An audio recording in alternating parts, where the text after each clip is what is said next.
Way Up with Angela Yee. I'm Angela Yee, and PinkPantheress is here. Hi. So welcome.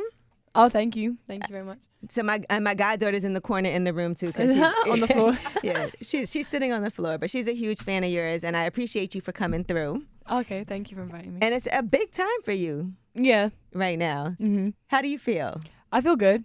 You do? Yes. Okay. You have a new song that's out that's on the Barbie soundtrack. Yeah. I do. Did you have Barbies growing up? No, my mum. I genuinely keep saying like they were pretty expensive. My mum wouldn't spend over like £5 Okay. for like toys and stuff. So no, we didn't have Barbies, but I did at some point have like a big Barbie head that I practiced braiding on. Oh, I remember those. Yeah. I know, because I was thinking just me being from New York and you're from the UK. Yeah. I don't know if we all grew up with the same thing. Like we had Cabbage Patch Kids. That was a big deal. I don't even know what that is. Exactly. So what was your thing growing up? Like as far as, did you have dolls that you wanted? Or Let me think. That you guys, you probably wouldn't have like this. I just want to know. I'm curious. Let me think. Did I have dolls and stuff? I had like the Simpsons like toys. Okay. I collected Happy Meal toys. Oh. I'm not joking, like there's years worth in my room at home. I'm not gonna lie, Happy Meals toys were the best, and you'd be so disappointed if you didn't get like a good one. Yeah, I'd still keep it though, and I'd keep duplicates too. So like I've got literally a whole, like it's sad. I wonder if they're worth something.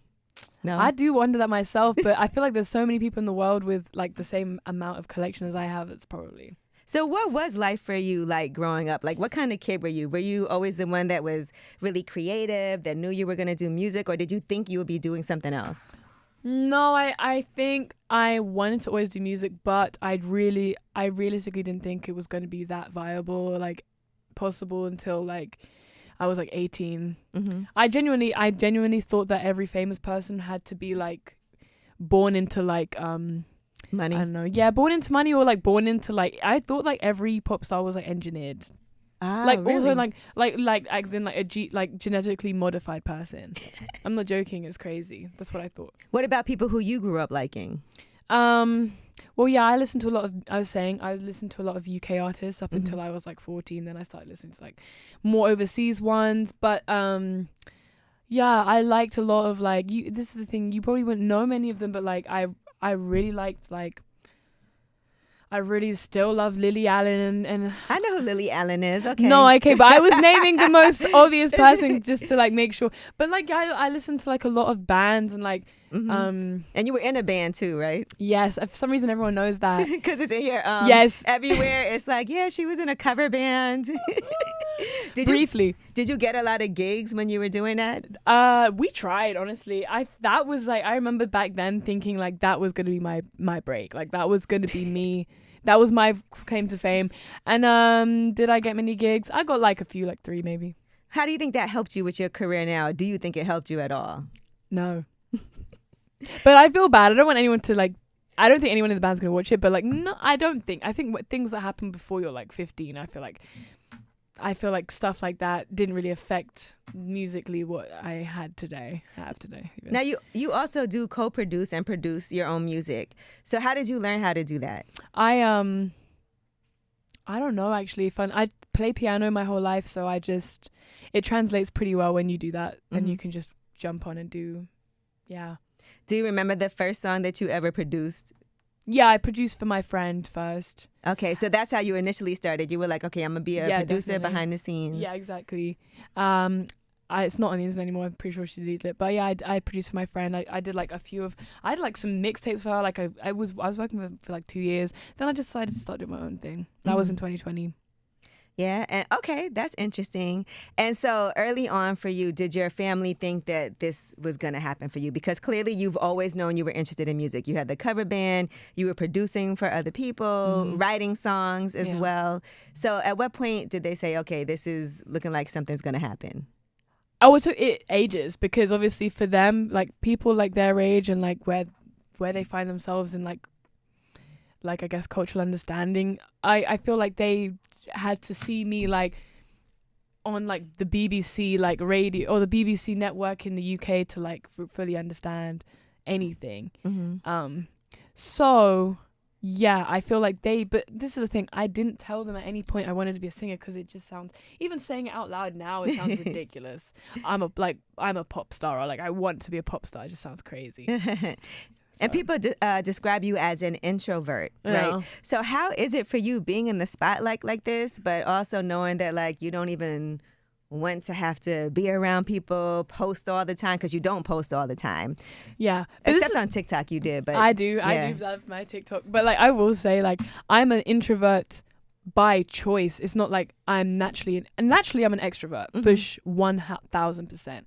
Been since I was a kid, like an extrovert in terms of like, I mean, I never wanted all the attention, but like I'm confident I can talk to a whole room and da-da-da-da-da. These days I choose to be an introvert because I just feel like, I don't know, I just genuinely feel sometimes like, as an artist, I feel like it's really helpful sometimes to really pick and choose what you let people see about you, and da-da-da. And I don't want people, it's a combination of, I don't want people to feel like they know me and too much. I don't want people to comment all the time about everything that I do or wear, and da-da-da-da. And then it's just multiple things. So I choose to be an introvert. The only place where I'm actually an introvert, I'm not gonna lie, is the stage. I've got stage fright, which You I keep do? telling them. Yeah, I do have stage fright. First of all, I like how you keep going and da-da-da-da-da, because I do that too. Yeah. When I don't feel like finishing the You whole just sentence. have to just end it, don't you? Da-da-da-da-da. Yeah, you just have to do that. And I feel like your music, though, it also, were you in one bad relationship, or is it like a series of different situations? Because when you're young and dating, things messed up happen. Trust me, I know They it, do. even when you get older and dating. But for you, was it like a certain situation, or is it just different things that you've seen and experienced? It's the second one. It's like things I've seen and experienced. I went to a girls' school, and therefore, like, I feel like everyone at school always just sees things, but I feel going to a girls' school was so much more. Like, I obviously could connect with the girls on a way different level. I could connect with, like, say, a boy at a mixed school. So yeah, I did see a lot of relationship things, and I didn't even enter my first relationship until I was like way older than high school. But yeah, a lot of it isn't necessarily coming from my personal experiences, but things I've seen. But what is funny is that I was saying, it's like every song seems to manifest it to happen in real life. It's quite weird, actually. Yeah, every song, like, put a little pain in there, and then it happens. and then yeah. So it's actually, I should probably be careful with the power of the tongue. But yeah. So what happened so after high school, you had a real relationship. Yeah. Okay, what ended up happening with that? And is there a particular song that you wrote about it? No, but what ended up happening? Well, I think my whole issue with relationships and stuff like that, and it doesn't even need to be romantic; it can be platonic as well. Is I just feel like myself. I feel like once you're out of school, you realize not everyone has to get on with everyone, and you can really pick and choose your friends and who you want to be around. And when I realized I could be more selective, and I didn't actually need to like have these, I could really choose. I remember realizing, like, so for example, with a boyfriend, it was like, I don't actually need to have you as a boyfriend. Like, the title boyfriend is removable. I could, at any point, you could just be my friend again. We just remove the boy and it's friend. Right. And then once I realized the simplicity of being able to remove the word boy from friend, I was like, cool, I don't need to be here anymore. And then, but no, I didn't write a song about it. However, songs do apply to most scenarios. Like which? which song, or which? Yeah, like, okay, like Do You Miss Me? What would that apply to? Okay, that one is purely fictitious because that one is about like someone cheating or something, and that's never. That's about me cheating. That's about me like being with a man who's got a girlfriend. I've never ever done that. That's what that song's about. I've never done that. I had to clarify what that was. I definitely need to clarify that. People on Twitter sometimes are like, PinkPantheress seems like a psychopath, or she seems like a huge liar in her songs, and I'm like, it's not. It's okay. It's not all real. So okay. Yeah. But yeah, and that happens all the time, and I'm sure that you've seen that happen to people. So yeah, 100%. Yeah. All right, and then with you and Ice Spice, right, doing a collab together, The Boys a Liar 2, the remix. Yeah. How impactful was it that everybody saw you guys like filming the video? People were going crazy on social media because at first they didn't even know what was happening. They were like, it looks like they're working on something together. Yeah. Was that something that you didn't want to get leaked out and you were disappointed when it did, but then realized that it was amazing that it happened? Because I feel like it was just trending, but maybe it was secret at first. That's fine. I actually didn't even pick up too much on when it did leak at all. I think somebody in my team was like, oh yeah, there's a TikTok of you guys. But I mean, I didn't really mind at all. I was just like, okay. I was like lol, like it's kind of funny. But yeah, I feel like if anything, it was like, obviously it was nice to have something to build it up and like have people prepared for it, as opposed to it just kind of being radio silence and then just there, right, bang. So I think like the rollout was really, I like the rollout a lot because it was all organic. Like there was nothing that necessarily I didn't plan. The only thing I did on my end for like that whole rollout was a billboard where I thought we should have dummies. And that was it. And they got stolen in both cities that it was in. Yeah. That's crazy. It's crazy, but expected. Yeah. Okay, not mad at that. So you said that you saw that she followed you and then you slid in her DMs. Yeah. That's how that got done? Essentially. Yeah. And you did the same thing with Willow? Yeah. Listen, these DMs are working for you. They work for everyone. The thing is no, about... they don't. Oh. Stop it, PinkPantheress. They do not work for everybody because I'm sure there's a lot of DMs sitting there that are on red that people are not responding to, so that's not true. Okay, very true. Okay, fine. You're not wrong. You're very correct. But I didn't think they were going to be seen.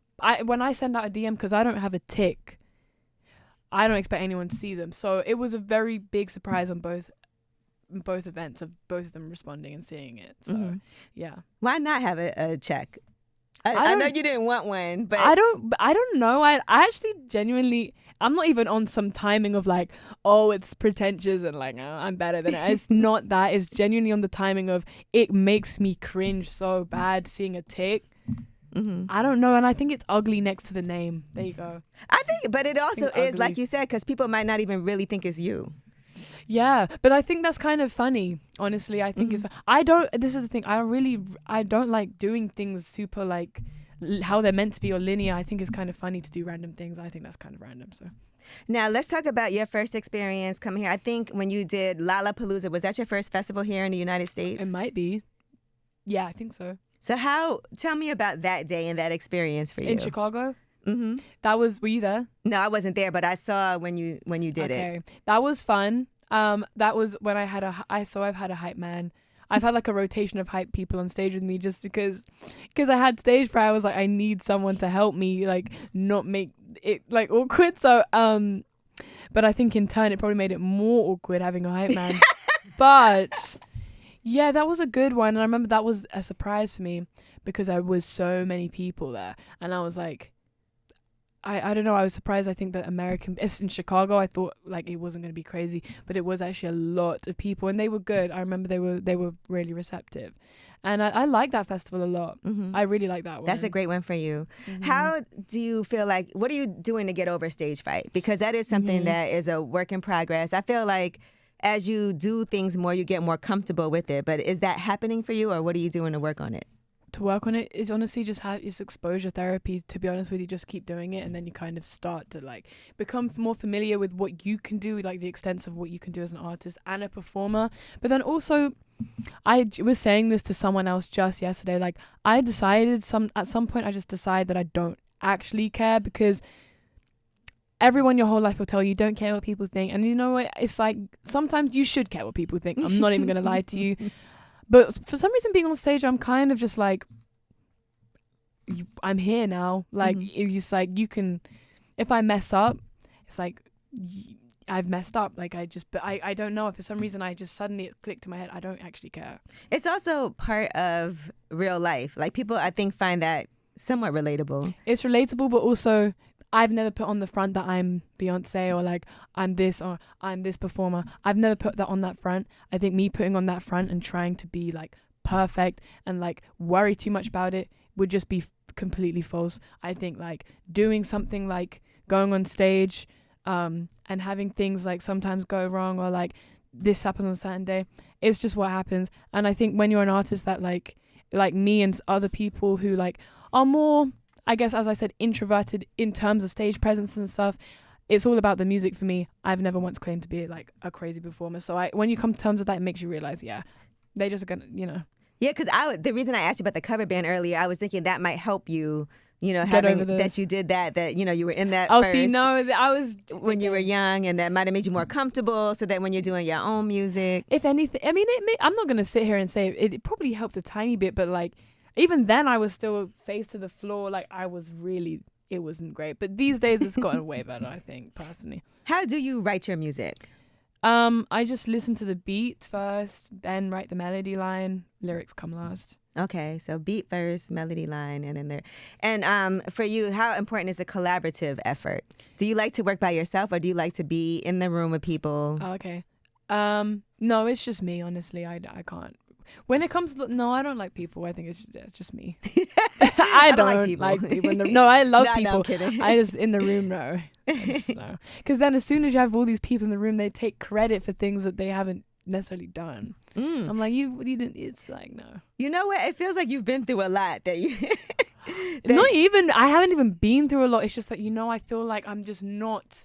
What's it called? I'm just not like naive. I'm just very like, I realize everything is so clear in front of me. It's like, this is why I'm honest about the way I perform and stuff. I know I'm not like gonna sit here and lie and say that if you invite 20 people in a room, 20 people are gonna try and say that they wrote the song. I wrote the song. Do you feel like there's people now that are like, okay, I'm gonna be the next PinkPantheress already?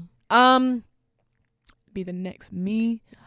Kind of like saying, okay, this is working for her. Oh, like so let me try to. Well, there's so many different angles you could try and be me, whether it's sonically or like using. I mean, I know there are people that have told me before, like, oh, I use TikTok to promote my thing now. That's not copying me at all, though. That's not trying to be the next me. But like people where it's like the music sounds similar, or like some might even sound completely the same. I mean, I think of it as a compliment. And I think if I'm worried about someone being the next me, it means that I don't think that I'm doing the best of what I'm doing, you know? Have people ever tried to tell you, because now, you know, you are signed to a label now. So how have things changed since that? Because you're so used to before that, you're able to give the music directly to people. So what changes now when you sign to a label? Is there input? Are they giving you ideas of like, this should be a single, we should put this out? Clearly, I don't know if the Barbie song came from that or how that came about. Kind of did come from that because obviously like the film would have contacted the label and then so it's changed simply just like I always pick the next song. I don't really something like a label, like they're obviously there they help a lot with everything. For example, even this interview now, it's like that's the label coming through with that, and that's why I like being on a label, because in terms of marketing stuff, I don't really market myself in a way which I think people want me to sometimes. I kind of just do it based on what I think is right, and having a label there is super helpful for that. That's one thing I will say. But when it comes to like the actual music making or input about sonics and stuff, I don't let anyone really tell me what I should do. So when you send your songs over, you wait till it's done, and then you're like, this is it, period. Yeah, pretty much. Or like, oh no, but I will take opinions. But just like, I will always take it with a grain of salt. Like, okay. And you're very particular about who you work with too. It's not like you'll just, this is the hot person right now, let me do a song with them. Yeah, no. So who are some people right now that you're like, okay, bucket list? Of working with? Well, I honestly, everyone that I've wanted to, I've done. Like Keishanada was a long time dream, and I did that. And then even like a Willow, that was like, I've been a fan of Willow for a long time, so that was great. And obviously like I try and like Willow as well, because I looked up to her for a long time. Even though she's like my age, I still was like, the fact that she's black and like that she's like alternative is like, you don't see that too much. Yeah. You really don't see it too much in like mainstream or like even mainstream adjacent music. So seeing Willow, it was like, okay, that's sick. So, and what was it like being with her? Like in person? Yeah. Great. Yeah, she's cool. She's cool. She's cool, and she's really, really good at singing, and that blew me away. Honestly, I knew she was good from the songs she has, but hearing it in real life was like, okay, she doesn't need any tuning. She doesn't need anything. Like, she's an amazing singer. And she plays all the instruments too. That was another surprise for me. Wow. Yeah. I didn't know that. Crazy. Really, really good. But collab. Who would I... Who are you going to DM? If you had to DM somebody right now, who would it be? I think my DM tokens are all out. No. I don't think I can keep doing it. No, I can't. I don't want to be known for this. Like, it can't. I think I'm gonna just give it, like, let me give myself 2 years to just like build those tokens back up, and I might. But even in 2 years, I'm hoping that I won't have to DM anymore. I'm hoping it will just be like, ask someone personally. You get by their text. number. Like, Yeah, that's kind of where I'm hoping it's gonna be. what about your DMs? Who's been hitting you? Like, I don't check them, and every time. See, now how are you gonna? There's probably so much good stuff in there. Probably, and it's kind of funny. Yeah, like I have missed some. Like, I'll like go every month or two, and I'll see one, and I'll be like, oh my god, I should have responded to that, and I have to apologize and be like, I just don't go on Instagram and stuff, and they're always like, oh yeah, I get it, but like, there's been some pretty like. I mean, I'm not going to say, like, it's just, yeah, there's been some ones where you or anyone in this room might have been like, yeah, you should have answered that. But it's just. You like, still can. I do, but Okay. it's always late and I always feel bad. But I have a weird anxiety surrounding reading DMs for some reason. I'm like, I don't want to read like all of them because I feel very obliged to message everyone back, even if they're a fan or if they're anyone. Okay. And that takes me hours. But they also won't see that you read it if you don't follow them. Is that true? Yeah, if you don't follow them, you can. No. I think so, right? They won't see it's I read. thought as soon as you accept the DM request or Oh, you don't have to accept it though. You can just look That's at. true. Yeah, you can just look. That's what I do. True, Well, true, kind of, true. kind of. But yeah, I try to make sure because it's business in those DMs too. Oh, yes, true. Yeah, you're right. Mm-hmm. There's a lot. I think I might have to start getting someone from the label to actually do that for me. 'Cause I can't do it myself. Now, what's an ideal life like for you right now? Because clearly you love doing your music. Mm-hmm. And like you said, you've had stage fright, but you've come to the fact that this is who I am. If I mess up, it's whatever. We keep it going. My fans know I'm not even pretending to be perfect. But for you, if you could say, this is how I want to do things and where I want to be, what would you say that is for you right now? Musically or just, okay. Musically and in life. In life. Because your life is music too. I feel like for me, it's just as simple as being able to know that like I can drop a song tomorrow, the day after, and like, again, I don't care about, charting or this or getting into this like thing. Mm-hmm. I love, and I'm again, no, it's not showing no. I love it. Like I have so much appreciation. I love it. However, like I think just being able to know that I could drop a song tomorrow and like the fan base is there for me to listen to it and show it love and appreciate it, no matter what it is. Because if I wanted to change genre tomorrow, I'd hope that people would still support me and not be like, why did she switch up on us like that? I don't even know what genre this is now. Like, what my music or just oh, exactly. So, well, it's like dance, pop. There you go. I don't know, but it all belongs in the same world, though, and that's the kind of thing that you can't really recreate. And that's why I when you asked it about the next one, I was like, that's why I'm kind of fine where I am. I feel very sure about myself because it's such a very specific world that I've tried to curate, and I feel like it succeeded. So that being said, to have a fan base that realizes that I'm not like specific to one genre and I can like mix it up, to have a fan base that respect me and realize what I'm about, and defend me and stuff like that, and just living nice. Like I don't need a big house, but like a nice little house in London wouldn't go amiss. And like just being able to like, I just think like, yeah, I'm happy with my life right now, honestly. I think it's great. I think I'm very lucky to be in my position. I think what I'm describing, I think I'm pretty much at that point. There. So I can't ask for much more.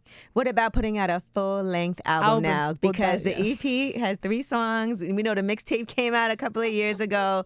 What about an album? Well, no, that is on the that is on the way. Yeah, that is what I'm working on now, and that is, I guess, what I was just describing about my ideal life. Like after that's out, and if it gets like well received, then that's gonna be like, I'm already on the way to where I want to be. So that's just gonna like bring me closer to that. I hope that's what I'm hoping for. How is an album different than you putting out music and singles whenever you feel like it, putting out an EP? How is it different than a mixtape? How are you approaching this differently? Funnily enough, I didn't even. So I don't put any value in the label's mixtape album. The only reason I called it a mixtape really was because I didn't want to call it an album, because I didn't want people to say that was my debut album. But otherwise, like, that could have been an album in my opinion, because I thought it was quite cohesive in its own space. But I think me bringing out an album, for a lot of people, it's like, okay, this is her story. Like, this is like this is a concise and cohesive body of work that we can like now. It's been 2 years. She's built up her skills, and like now we can hear something which sounds like 2 years of development from where she began till now. And that's why I waited 2 years, because I was like, I want to wait till I'm developed properly before I actually bring out an album, which could win awards or could do this or could chart. And if it doesn't, then it's equally as fine. It feels like you're very comfortable with yourself. Yeah, I think so. But you know, I feel like, as I said, 2 years. It's been 2 years of having to learn to be, and having to like travel to LA, travel to New York, be in the room with you, be in the room with this person, and like really, and look at other artists sometimes and be like, I don't like what they're doing. I don't think that that's what I want to do, or I like what this artist is doing. I'm gonna try and, you know, graduate from the school of this artist, and like kind of, and that's how I kind of have found myself here. I know early on you didn't really like to do interviews like on camera, and yeah, I didn't really. No, I didn't. How did you manage to move past that, and what was it about that you didn't like?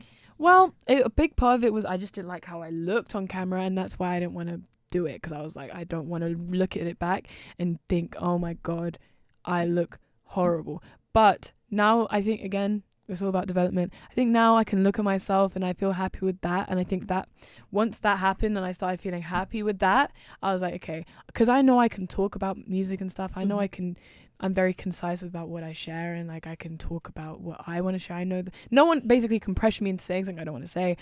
So once I figured out that I was happy with how everything looked and like how I dressed and stuff, I was like, okay, now I feel like I'm comfortable enough to talk and stuff and be seen by people. And yeah, no, people need to see this. Yeah. They need to see you. Sometimes, though. Not all the time. You know, you got to seed it out, like, accordingly. But, yeah. How much of the album is done? Oh, well, it depends, like, I guess, what day you ask me. But, like, I'd say, like, 60%. No, 50%. Let's go 50. Yeah. Okay, so maybe this is coming kind of soon. Maybe. I think so. Hopefully. Okay, we'll see. Well, PinkPantheress, thank you so much, and congratulations on everything, because honestly, like, very super talented, and I like the fact that it's all organic. You are who you are unapologetically, and I think it's dope. You're not like out here trying your hardest to be in the spotlight, coming up with fake storylines or none of those things. No, not yet anyway. Not yet? Okay, no, we'll look for I'm it. Joking. I'm joking. But thank you. Yeah, I appreciate you. Thank you. It's Way Up with Angela Yee, PinkPantheress.